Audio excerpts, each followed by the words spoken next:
Hello दोस्त, यहाँ chapter number 5 है फिजिकल एंड केमिकल। तो यहाँ पर देखिए पहला क्वेश्चन है। पहला क्वेश्चन कह रहा कि क्रिस्टलीकरण किसका उदाहरण है। तो देखिए क्रिस्टलीकरण है जो एक भौतिक परिवर्तन है। क्रिस्टलीकरण एक भौतिक परिवर्तन है जिसमें क्रिस्टल का निर्माण हो जाता है किसी चीज़ का। अब देखिए सेकंड क्वेश्चन समझते हैं। सेकंड क्वेश्चन क्या है। तो सेकंड क्वेश्चन कह रहा निम्नलिखित में से कौन सा एक रासायनिक परिवर्तन है। तो रासायनिक परिवर्तन में है जो केमिकली उसमें चेंज हो जाता है, उसके मतलब कुछ नया बन जाता है रासायनिक परिवर्तन में। तो देखिए किस में नया बन रहा है, लोहे का लाल तप्त करना। तो देखिए लोहे को लाल करेंगे ताप बढ़ाकर, तो ताप घटाकर ठंडा कर सकते हैं। तो ये ऑप्शन गलत है, तो गलत ऑप्शन छोड़ दिए। अब कह रहा लोहे के टुकड़े का चुंबकत्व। तो देखिए लोहे के टुकड़े का चुंबकत्व ये रासायनिक परिवर्तन है जो पूछ रहा। तो नहीं देखिए सब जितना भी है ना उसको में चुंबकत्व का हल्का फुल्का गुण होता ही है। तो कह रहा लोहे के टुकड़े का चुंबकत्व, तो ये है जो रासायनिक परिवर्तन नहीं है। ये मतलब इसमें जो डोमेन होता है जो मतलब अलग अलग डायरेक्शन में होता है लोहा में, इसी कारण से चुंबक की तरह व्यवहार नहीं करता है। लेकिन इसमें जो डोमेन एक तरफ एक मतलब डायरेक्शन में हो जाता है तो चुंबक की तरह व्यवहार करता है। जैसे हम उस पर एक वायर लपेट कर इलेक्ट्रोमैग्नेट बनाते हैं तो चुंबक की तरह व्यवहार करता है।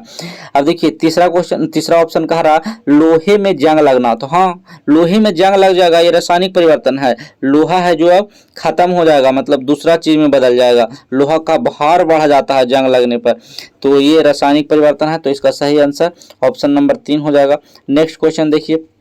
नेक्स्ट क्वेश्चन कह रहा जब मोमबत्ती जलती है तो देखिए जलने के बाद क्या होता है, कह रहा आकार घट जाता है। तो हाँ ये सही बात है, लेकिन आकार घट जाता है ये तो सही बात है।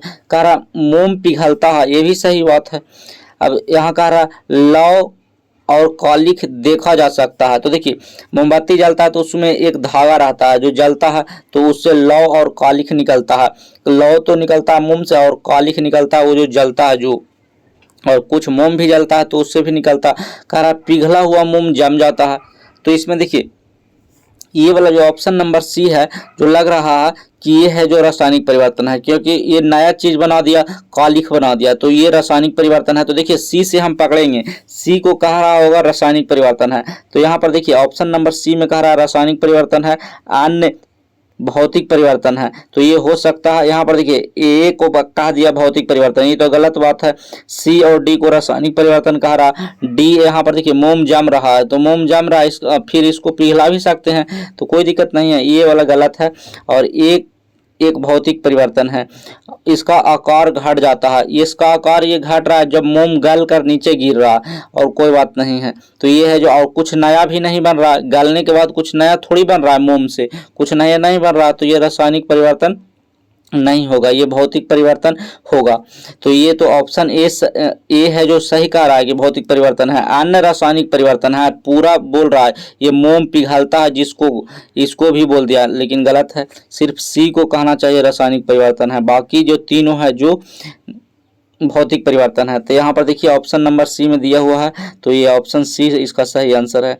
फिर नेक्स्ट क्वेश्चन कह रहा है जंग किसका मिश्रण है। तो जंग किसका मिश्रण है, FeO3 और FeOH के होल 3, ये दोनों के मिलने से जंग बनता है। तो ये जंग का फार्मूला है, इसको याद कर लीजिए, FeO3 और FeOH के होल 3 ये जंग का फार्मूला है। अब नेक्स्ट क्वेश्चन देखिए। नेक्स्ट क्वेश्चन कह रहा लोहे पर जस्ते की परत निक्षेपित करने की प्रक्रिया को कहा जाता है। तो ये सिंपल क्वेश्चन गैल्वेनाइजेशन कहलाता है, गैल्वेनाइजेशन गैल्वेनीकरण हिंदी में बोल रहा है। तो इसका सही आंसर 4 हो जाएगा। अब देखिए नेक्स्ट क्वेश्चन।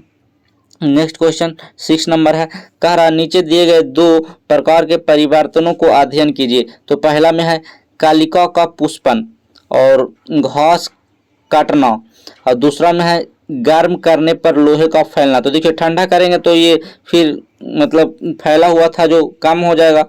तो यहाँ पर फिर यहाँ देखो जल का क्वथनांक, जल का क्वथनांक मतलब जल का खोलना इसका मतलब होता है। तो देखिए जल खोल रहा है, उसको ताप नहीं देंगे तो ठंडा हो जाएगा। तो ये दोनों है जो साफा पता चल रहा है कि भौतिक परिवर्तन है। और भौतिक परिवर्तन और ये वाला इसको में है जो भौतिक जैसा तो नहीं लग रहा, लेकिन देखते हैं ऑप्शन से पता चलेगा। तो ऑप्शन देखिए, ऑप्शन कह रहा है यहाँ पर ऑप्शन है जो कह रहा ये भौतिक परिवर्तन है, तो ये तो भौतिक परिवर्तन नहीं है, क्योंकि कालिका का पुष्पन, तो कालिका का पुष्पन है जो कालिका के पुष्पन में होता है, जो काली है जो पुष्प बन गया मतलब फूल बन गया, तो ये तो भौतिक परिवर्तन नहीं लग रहा। बी देखिए, बी रासायनिक परिवर्तन है, तो गलत है। बी इधर वाला तो सब भौतिक परिवर्तन है, पता चल गया है। अब यहाँ पर देखिए ए रासायनिक परिवर्तन है, बी भौतिक परिवर्तन है, तो ये हो सकता है लेकिन पूरा नहीं कह सकते। ये रासायनिक परिवर्तन है, तो देखिए घास का काटना, तो घास काट लेंगे तो घास तो फिर बढ़ ही जाएगा, तो ये रासायनिक परिवर्तन क्या हुआ इसमें, ये गलत यहाँ से हो रहा है। जो घास काट रहा, तो घास काटने से रासायनिक परिवर्तन नहीं होगा, क्योंकि घास से कुछ दूसरा नया बन जाता, काटने के बाद नया थोड़ी बन जाता है कुछ, तो ये नहीं होगा।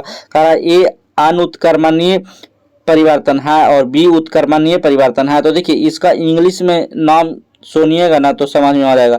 उत्क्रमणीय मतलब होता है रिवर्सेबल, मतलब रिवर्सेबल मतलब होता है वापस, जैसे पानी को हम बर्फ बना दिए अब फिर बर्फ से पानी बना दिए तो रिवर्स हो गया, तो रिवर्स ये होता है, इसको कहते हैं उत्क्रमणीय अभिक्रिया।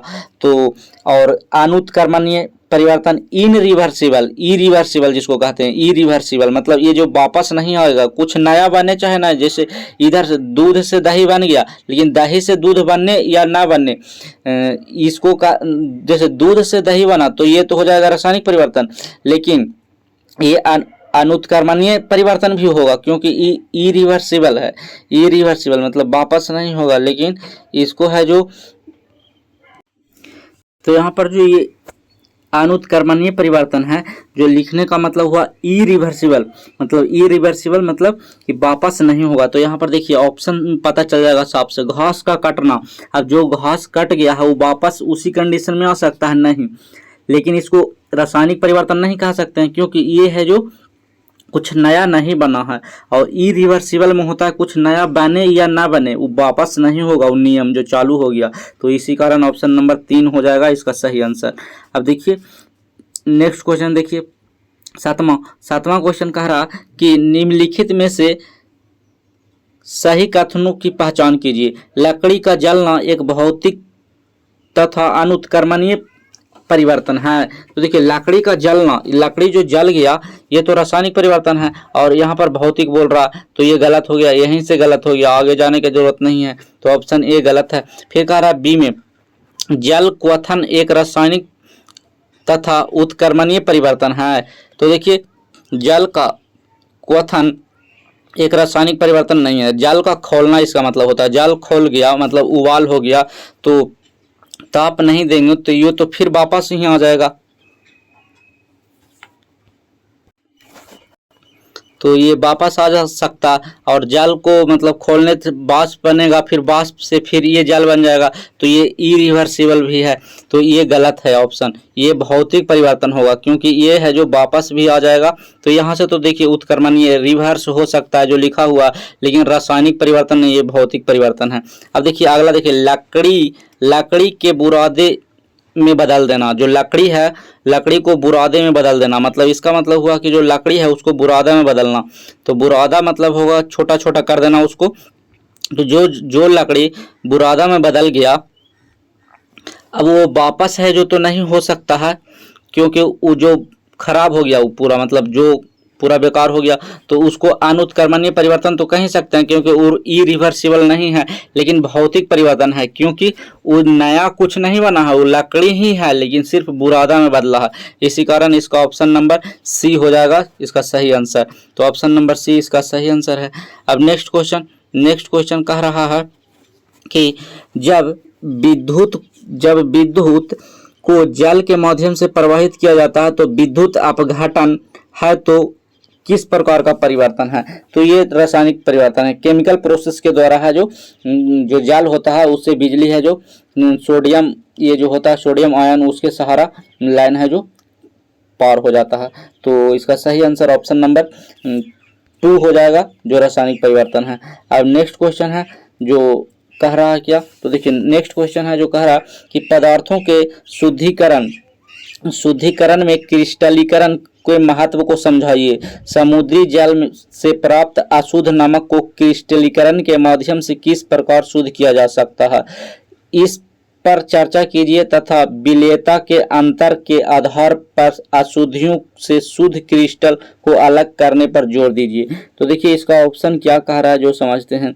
तो यहाँ पर देखिए पहला कह रहा है कि क्रिस्टलीकरण एक भौतिक परिवर्तन है, तो ये तो सही लिखा हुआ है। इतना दूर कह रहा है जिसके परिणाम स्वरूप शुद्ध पदार्थ नहीं बनते हैं, शुद्ध पदार्थ ही बनता है, ये गलत लिख दिया। फिर कह रहा है क्रिस्टलीकरण विलेयता के आधार पर पदार्थ को अलग नहीं कर सकता है, ये भी गलत बात है। कह रहा है क्रिस्टलीकरण पदार्थ को शुद्ध करने की एक प्रभावी विधि है, इफेक्टिव मेथड। हाँ ये सही, यहाँ तक तो ये सही है। फिर कह रहा है जिससे मूल पदार्थ के तुलना में अधिक शुद्ध क्रिस्टल उत्पन्न होता है। हाँ ये सही बात है, मतलब पहले है जो क्रिस्टल नहीं था तो इसको क्रिस्टल किए तो ये तो शुद्ध हो गया, और ये विधि भी अच्छा है कह रहा, और पहले से और ज़्यादा शुद्ध हो गया। तो हाँ ये सही बात है, तो ये पूरा तरीका से सही है। तो ऑप्शन नंबर 3 इसका सही आंसर हो जाएगा, तो ये सही आंसर है। अब नेक्स्ट क्वेश्चन देख सकते हैं, ऑप्शन 4 नंबर था, उसको पढ़ने का जरूरत नहीं है। कह रहा है कि सभी ठोस पदार्थ क्रिस्टलीकरण द्वारा समान रूप से शुद्ध किया जाता है, ये कोई बात नहीं। तो फिर देखिए 10वां क्वेश्चन है, लास्ट नंबर। कह रहा जब कागज के एक नए उत्पाद में पूर्ण चक्रित किया जाता है तो किस प्रकार का परिवर्तन होता है। कह रहा जब कागज को नए कागज में के उत्पादों में पूर्ण चक्रित किया जाता है, मतलब रिसाइकल जिसको कहते हैं, रिसाइकल किया जाता है तो क्या किस प्रकार का परिवर्तन है। तो रिसाइकल किया जा रहा है तो भौतिक परिवर्तन हो जाएगा, क्योंकि वहाँ कुछ नया नहीं बन रहा है। कागज था, वो कागज हम लोग जो लिख उख के ख़त्म कर दिए, फिर उसको ले गया दुकान वाला खरीद कर, कबाड़ी वाला, और कबाड़ी वाला फिर उसको आगे भेजा और वहाँ रिसाइकल हुआ, मतलब उसी चीज़ को फिर से बना दिया, फिर नया कॉपी बना दिया। उसमें थोड़ा सा चेंज हुआ है, जो लिखा हुआ था वो ख़त्म कर दिया गया किसी केमिकल मिलाकर, तो वो नग्न चीज़ है, उसको यहाँ पर नहीं बोल रहा है। तो यहाँ पर मतलब ये सीधा भौतिक परिवर्तन में मार सकते हैं, पुनः चक्रण है इसलिए। और नया बनता जैसे सेलुलोज से कागज बनता है, या तो फिर किसी दूसरा चीज़ से बनाया जाता है, बाँस से, इस तरीक़ा से, तो है जो रासायनिक परिवर्तन होता है। तो इसका सही आंसर 2 है। और आज के लिए इतना ही।